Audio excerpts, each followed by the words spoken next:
Okay, let's unpack this. You've likely seen the headlines, maybe even some viral videos buzzing about something called DOGE Hmm. and the possibility of, $5,000 stimulus checks. There's a lot of excitement and, let's be honest, quite a bit of confusion swirling around. There really is. Is this primarily about cryptocurrency? Or is actual money potentially coming your way? What exactly are we dealing with here? It's fascinating, isn't it, how quickly two very distinct ideas have become intertwined in the public imagination. Right. What we're actually diving into today is the Department of Government Efficiency, or DOGE, DOGE. It's a brand new initiative under President Trump's second administration, and Elon Musk is leading the charge. And yes, its name coincidentally sounds just like Dogecoin, the popular cryptocurrency, We'll get to. which we'll definitely clarify a bit later, yeah. So our mission in this deep dive is to cut through all that noise.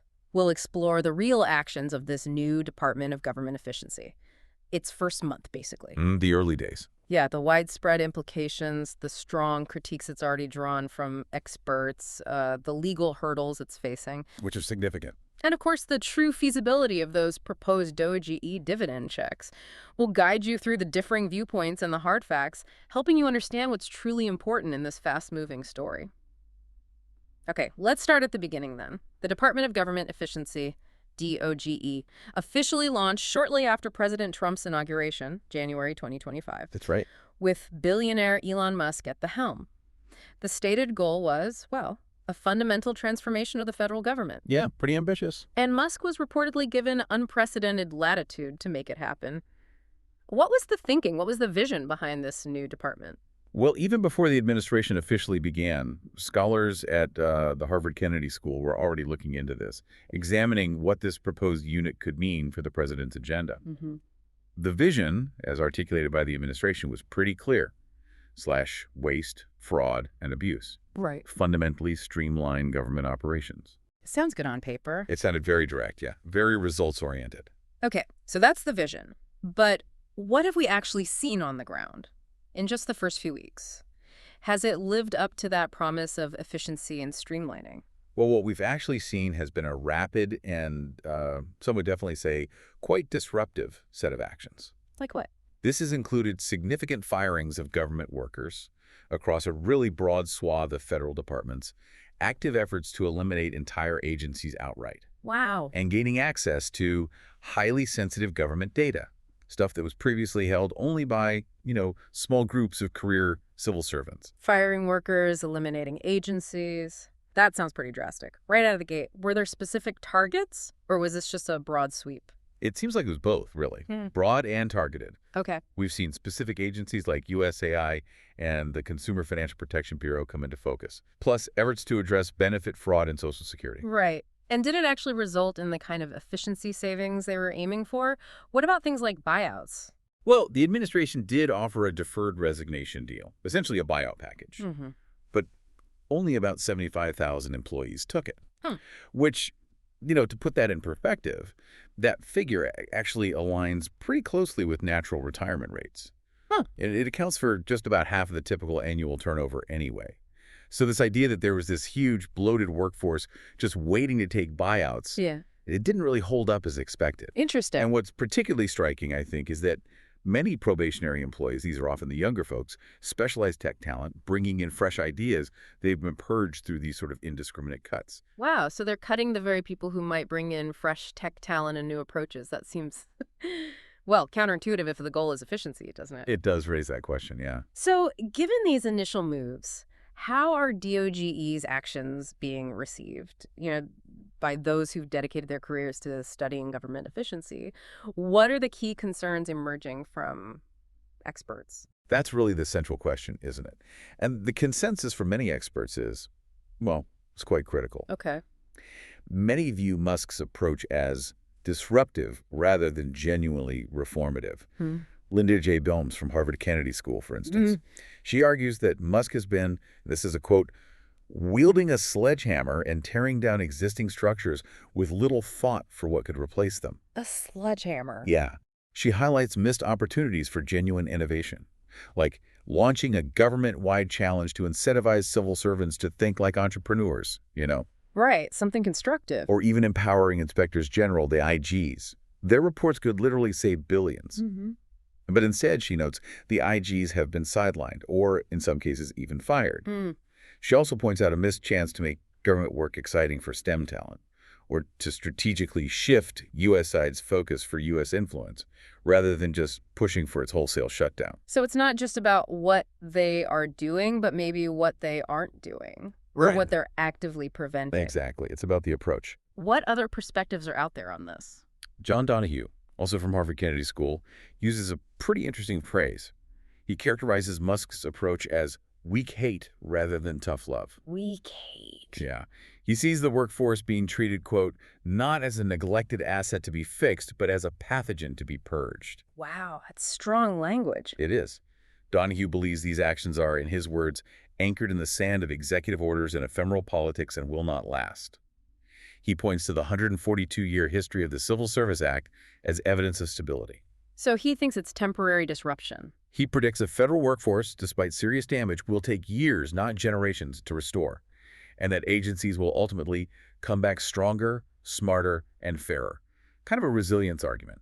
Interesting. So this core premise then, fewer workers equals efficiency, is that maybe fundamentally flawed in this context? Well, Stephen Goldsmith, another HKS expert, emphasizes exactly that. Quote, fewer workers do not ipso facto equal reform or efficiency. Right, it's not automatic. He argues that achieving deep, permanent change will require a broader array of tools that require nuance and changes in laws to prove legal and sustainable.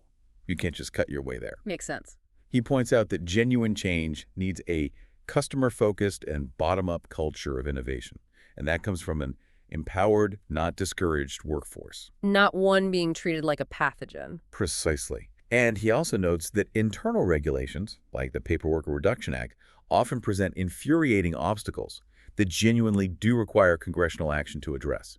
It's not all just executive orders. That brings up a critical point then. Are these actions actually making government less efficient in some ways? That's what Elizabeth Linos contends. She argues DOGE is actively dismantling government's ability to function, not just misrepresenting it. Dismantling, how so? She points out that teams focused on data, evaluation, and customer experience. These are the teams that were already working to make government more efficient under both Democratic and Republican administrations. Right, those internal efforts. Exactly. And those teams are being weakened or eliminated. So she concludes, rather starkly, that DOGE is not about fixing inefficiencies. It is about dismantling government itself. That's a remarkably consistent set of criticisms from different angles, isn't it? It paints a picture of disruption without maybe a clear strategic path towards genuine, sustainable efficiency. I think that's a fair summary of the expert consensus we're seeing. If we sort of tie all these different voices together, what's the core message about DOGE's approach? What's fascinating is how these experts, despite different focuses, really converge on a central theme. Many believe DOGE isn't just failing to make government more efficient. It's actively undermining its core functions. Often, it seems, through a misunderstanding of how the system actually works. Misunderstanding. Yeah, Steve Kelman perhaps summarizes it best. He states that Musk had little interest in conventional ideas of efficiency, which involve getting better organizational performance without spending more money. Kelman notes, Musk's focus seemed to be on slashing or eliminating entire government programs he didn't like, particularly those that, quote, primarily help people of modest means. And Kelman also points out Musk's apparent ignorance of how the U.S. government actually works, seemingly unaware of the multiple institutions sharing power, most notably Congress. Right, the separation of powers. Exactly. It's this kind of sledgehammer approach that risks long-term damage rather than, genuine reform. So we've dissected the operational realities, the actions, the stark criticisms, but the ripple effect of DOG's actions goes further, right? It touches on legal and constitutional foundations. Absolutely. This is where it gets particularly challenging for the administration, isn't it? Where the legal boundaries lie, especially when it comes to federal authority versus, say, the states. Oh, absolutely. Paul Peterson explains this well. The constitutional design of the federal system itself, granting sovereign power to both the federal government and individual states, presents a fundamental challenge to the administration's agenda. Yes. We'll get this. In 23 states, including big ones like California, New York, Pennsylvania, Democratic attorneys general have formed coalitions specifically to challenge federal actions. 23 states. That's nearly half the country banding together legally. What kind of power do these state-level coalitions actually have against federal moves? They have significant advantages. First, they have a clear duty to defend their state's interests. Okay. Second, they often have the ability to, shall we say, pick judges likely to be sympathetic. And remember, 60% of federal district judges were nominated by Democratic presidents. The venue matters. It really can. And third, they have the power to secure temporary nationwide injunctions. These can halt executive orders for months, maybe even years. Wow, so they can really tie things up. Have they been successful so far? The track record is pretty striking. So far, plaintiffs against the Trump administration in these kinds of cases have won 9 out of 10 decisions in district courts. 9 out of 10. It shows how effective these challenges can be. And, for any administration, the clock is always ticking. The president's term limit creates pressure. Long legal battles can easily outlast an administration. Right, run out the clock. And this challenge extends right to the money, doesn't it? The Department of the Treasury. How does that fit into this legal tug of war? That's a critically important piece of the puzzle. As Lawrence Summers emphasizes, the Constitution is very clear. It grants Congress the power of the purse. Meaning only Congress sets the budget. Exactly. Only Congress can set the federal budget. Hmm. And the Department of the Treasury has historically, faithfully executed Congress's will, making payments on time, according to the law. Okay. So the idea of DOGE using the Treasury's payment system to unilaterally freeze funding for something like USAID, that's deeply worrying to many observers, for 3 main reasons. Okay, what are those 3 reasons? This sounds like it could have huge implications. First, there's a serious privacy concern. Think about it. Unvetted political appointees getting access to sensitive taxpayer financial information. Social Security numbers, bank accounts. Yeah, that's alarming. It would be a serious invasion of privacy. Second, it raises fundamental questions about democracy itself. How so? Freezing funds like this essentially subverts democracy by overriding Congress's authority. That's a principle reaffirmed by the Supreme Court since the Nixon presidency, actually. Even recently. Yeah, even Chief Justice Roberts and Justice Kavanaugh, both appointed by President Trump in his first term, have stated the president cannot just decide whether financial promises made by Congress will be kept. Interesting. And the third reason? Finally, there's the issue of integrity. Interfering with payments opens the door to political favoritism, influenced by special interests. It threatens the livelihoods of millions of Americans who rely on government payments. Like Social Security, Medicare. Social Security, Medicare, military pay, you name it. Yeah. And it could potentially undermine the creditworthiness of U.S. debt itself, which is a huge deal globally. Absolutely. And has there been any legal action on this Treasury access point specifically? Yes, and critically, a federal judge has already blocked DOGE from further access to the Treasury payment system. Already blocked. Yeah, underscoring these very real legal constraints on its actions. That ruling definitely highlights the significant legal hurdles DOGE is up against. Okay, so beyond these big structural changes and legal battles, one of the things that's got everyone talking is the DOGE dividend. The $5,000 checks idea. Right, this plan to issue $5,000 stimulus checks to American taxpayers. This sounds like, well, a dream for many people. What's the idea behind it? Where did it come from? So the idea was really championed by an investment firm CEO, James Fishback. The suggestion is to allocate 20% of DOGE's projected savings directly to taxpayers. Okay, 20%. And another 20% to reducing the national debt. But the whole plan hinges on a truly ambitious projection. $2 trillion in savings over just 18 months. $2 trillion in 18 months. Yeah. Which, theoretically, if achieved, could fund $5,000 checks for roughly 79 million net tax-paying households. And has this gained traction? What are the key players saying? Well, Elon Musk himself expressed interest. And President Trump has publicly stated he's considering the idea, but importantly, contingent upon confirmed reductions in the federal deficit. Confirmed reductions. Okay, that sounds like a big if, especially given what we've just discussed about legal blockades and efficiency concerns. How realistic are these savings? And, by extension, the $5,000 checks? The feasibility, honestly, faces truly significant challenges. Just look at the numbers. The Congressional Budget Office, the CBO. Official scorekeeper. Right. They recently reported a 5% increase in the federal deficit for February, with outlay spending growing 7% compared to the previous year. An increase, not a decrease. Exactly. And the federal government borrowed $1.1 trillion in just the first 5 months of fiscal year 2025 alone. That trend fundamentally challenges the whole notion that these massive projected savings are actually materializing. So the current financial data just doesn't seem to line up with the savings needed for these checks at all. What are economists saying about finding cuts of that magnitude? $2 trillion. Economists across the political spectrum are expressing deep skepticism. Jessica Riedel from the Manhattan Institute, for instance, notes that two-thirds of the roughly $7 trillion federal budget goes to things like Social Security, Medicare, defense, veterans benefits, and interest on the debt. Okay. And President Trump has taken all of those off the table for cuts. Right, so what's left? Riedel states that saving $2 trillion would require, quote, eliminating nearly every remaining federal program, which is huge. That sounds politically impossible almost. And she emphasizes a crucial point we touched on earlier. DOGE has no legal or constitutional authority to cut this spending. Congress must pass a law.